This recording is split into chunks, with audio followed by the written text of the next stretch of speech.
Buenos días, buenas tardes, buenas noches, dependiendo la hora en la que vean este programa. Mi nombre es Carlos Muñoz, esto es Yamingo S, la noticia yucha, tal y como es.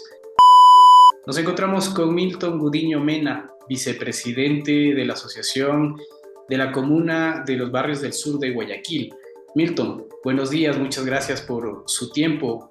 Por favor, nos gustaría conocerlo un poco en este espacio. Muy buenos días, un gusto saludarlos y gracias por invitarme a este medio que conozco, lo ve muchísima gente, están muy pegados y me parece interesante conversar con ustedes un poco sobre lo que está pasando en Guayaquil y en el Ecuador, ¿no? Así es, manos a la masa, como dijo el panadero, o al grano, como dijo el dermatólogo. Don Milton, queríamos conocer un poco la situación de Guayaquil respecto a la inseguridad que atraviesa el país. Abordaremos el tema de la crisis de la seguridad en su momento, pero ¿cómo se vive la situación de seguridad en Guayaquil y particularmente en los barrios del sur de Guayaquil? Bien, yo creo que al igual que en Quito, en muchas provincias del Ecuador, siempre la parte del sur es la parte más afectada, son los sectores populares en las urbes principales del Ecuador. Creo que son los sectores en los que ha existido menos asistencia por parte del Estado y de los gobiernos locales. Hoy por hoy, Guayaquil sufre el embate de la violencia, al igual que Durán.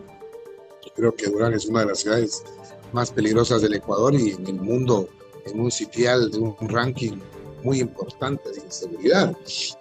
Creo que las violencias se han exacerbado, hay un incremento enorme en estos últimos 6 meses, según algunos análisis, pues no, el tema de datos es un tema que a veces suena como muy frío, pero se dice que el 333% de incremento de violencias en Guayaquil en estos últimos 6 meses, y el Estado ausente, ¿no? Un Estado ausente que no llega a los sectores populares, que en Bastión Popular, en Flor del Bastión, en Monte Sinaí, en el Guasmo, en la entrada de la 8, para citar lugares, ¿no? Sociovivienda, la Perimetral, la Trinitaria. Son sectores populares donde el Estado no llega, el Estado es ausente, donde el microtráfico, donde el sicariato, donde los secuestros son un tema que están a la orden del día, ¿no? Y luego vemos las cárceles llenas de personas pobres, de personas de sectores populares, como dice la gente que tiene plata, la gente color centavo, ¿no? Eso somos la gente pobre, pues, ¿no? La gente pobre para ellos somos eso. Entonces, esto sucede, ¿por qué? Porque si no existen normas de prevención, si no se ataca al crimen organizado, evidentemente van a existir problemas como los que estamos viviendo ahora, ¿cierto? Mucha gente te dice, ustedes que son de la sierra, no, pero Guayaquil siempre ha sido peligroso. Yo creo que eso ustedes han escuchado toda la vida. Sí, Guayaquil ha sido una ciudad conflictiva por su cosmovisión, porque no te olvides que Guayaquil es una ciudad llena de mucha gente migrante que viene de todos lados. Entonces, evidentemente, en la década de los 70, 80, existieron muchísimas invasiones en Guayaquil frente a la falta de vivienda y se formaron los verdaderos cinturones de miseria alrededor de Guayaquil, que hoy por hoy, con el avance, han ido mejorando sus condiciones de vida, pero por voluntad de quienes habitamos en los sectores, porque hemos hecho la minga, porque nos hemos organizado para poder realizar algunas actividades que mejoran la situación de los barrios populares. Pero el Estado ha estado ausente siempre. Ahora, Y hoy, más que nunca. ahora Milton, y para serle muy sincero, poco se conoce de las acciones sociales que se desarrollan dentro de Guayaquil, particularmente en temas relacionados con salud. Es verdad que los medios de comunicación tradicionales y también alternativos, hablemos de medios digitales, han hecho énfasis particular en la crónica roja que sucede en Guayaquil, que como bien lo mencionabas, Guayaquil está rankeada dentro de como una de las ciudades más peligrosas del mundo, junto con Durán, junto con Puerto Viejo, junto con Manta.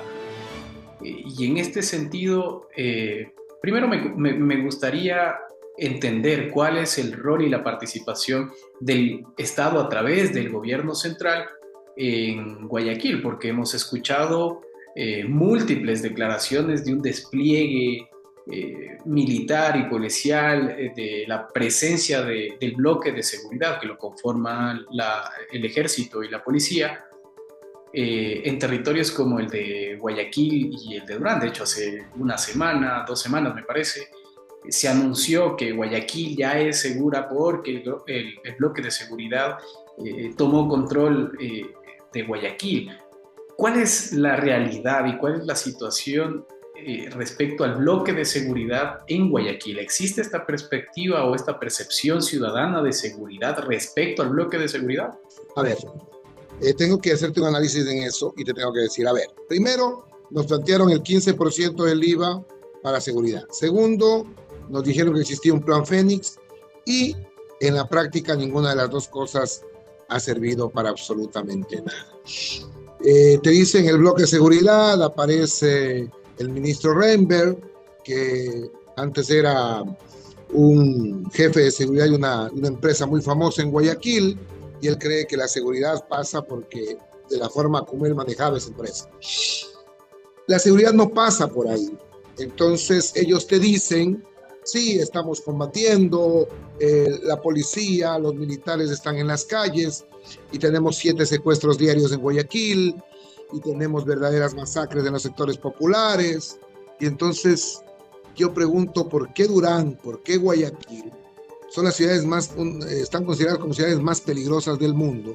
Si ha habido toda una intervención estatal con las fuerzas de seguridad, eso es mentira, pues. Eso no es verdad. No se trabaja como se tiene que trabajar. No tienen ni idea de lo que es la política criminal. No tienen ni idea de cómo se trabaja en seguridad ciudadana. Por lo tanto, evidentemente no van a tener resultados.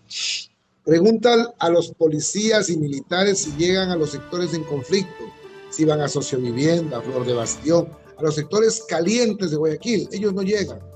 No llegan, no han intervenido esos sectores. Esos sectores siguen siendo sectores problemáticos. Luego de la intervención. Cuando dice que no han llegado a estos sectores, ¿nos referimos al ministro, a sus delegados o a la presencia de efectivos militares y policiales? Ver, ¿no hay presencia? El ministro no ha llegado jamás, pues, ¿no? Los policías y militares llegan, hacen una entrada, una ronda, cogen 3, 4 muchachos consumidores que encuentran por ahí, se los llevan y dicen, bueno, hemos cumplido nuestro trabajo. Pero ese no es el trabajo de las Fuerzas Armadas. Si estamos viendo cómo está el incremento de personas privadas de la libertad, que obviamente son de sectores populares, y la gran cantidad de chicos consumidores de sustancias que hoy están criminalizados en las cárceles de Guayaquil, nos damos cuenta que no se está combatiendo quienes generan el problema de violencia. Existen más bandas organizadas de las que habían hasta hace un año o 6 meses atrás. ¿Quiénes generan esta violencia? ¿Cuál sería el rol, en este caso, de las Fuerzas Armadas y de la policía en el combate al crimen, a la delincuencia y a la reducción de esta violencia que vivimos hoy por hoy? A ver, primero que tenemos que identificar el tipo de delincuencia, ¿no? Porque, por ejemplo, si tú vas a combatir con todo el peso de la ley y todas las Fuerzas Armadas a quien te arranchó el celular, a quien se sube en el bus y te roba, qué sé yo, la cartera, y con la misma fuerza quieres combatir a la delincuencia organizada, obviamente no vas a tener éxito. A la delincuencia organizada la tienes que combatir de la forma que tienes que combatirla. Yo te digo algo, por ejemplo, el problema fundamental en Guayaquil no es que te roban una cartera, pues. El problema fundamental no es que te roban el celular. El problema fundamental en Guayaquil es que te matan. Y el Estado no llega. Por ejemplo, se dice, vamos a militarizar en los sectores conflictivos de Guayaquil. Mentira, no lo han hecho.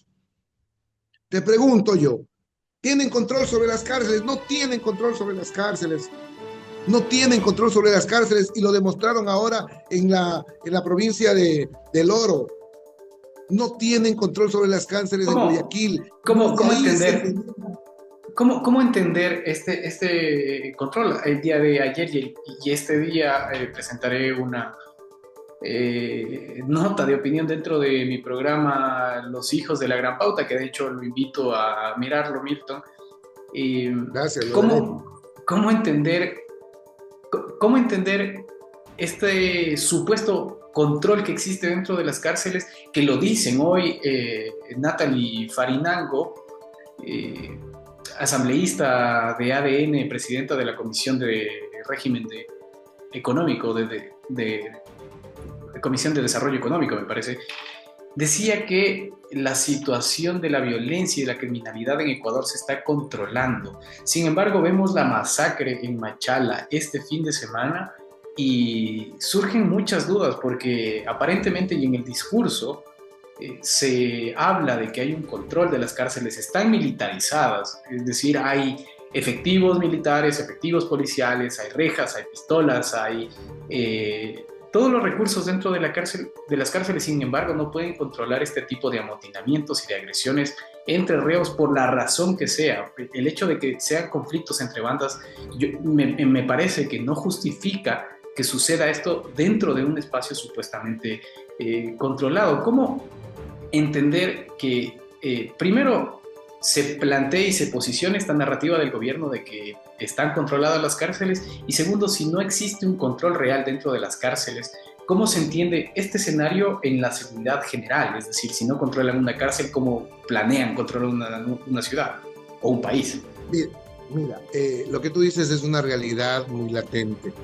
A ver, tú tienes en Guayaquil, se me ocurre, 16.000, 17.000 personas privadas de la libertad. Privadas en 3 centros de privación de la libertad: la regional, la penitenciaría, la ROC. ¿Cierto? Con esos 3, evidentemente, el centro de privación de libertad de mujeres, femeninas. Ahí no puedes controlar las violencias. En un lugar donde tienes militarizado, estás encerrado, no puedes controlar el hecho de que existan armas adentro.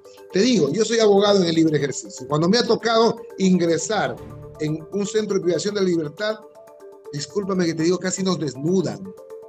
Nos sacan los zapatos, el cinturón, la corbata, no puedes ir con saco. Y cómo tienen granadas, fusiles, pistolas, machetes dentro de... ¿Quién los ingresa?